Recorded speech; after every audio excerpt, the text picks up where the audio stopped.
I have been assigned as a reviewer for this report package. I'll open the review instance. By default, the review instance opens to the current review cycle, which is review cycle 4 in this example. I'll enable Review Compare, which allows me to select another review cycle for comparison.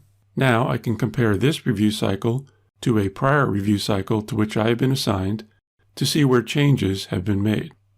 This allows me to focus my review on only the content of the report package that is changed.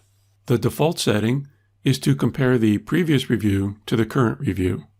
Notice that I have the option to indicate changes from any other prior review cycle or to not indicate changes.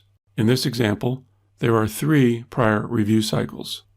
Once Review Compare is enabled, I can use the arrow buttons to navigate to the next or previous change. An indicator bar indicates where changes were made. If I want a detailed view of the changes made in the report package, I can launch Smart View. A new tab opens in the browser, and I am prompted to sign in to Smart View.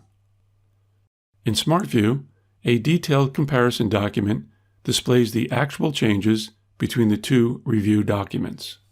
The comparison document in Smart View only allows me to view the detailed changes. If I want to respond to comments or add new comments, I must return to the review instance in the Report Center. To learn more, visit docs.oracle.com.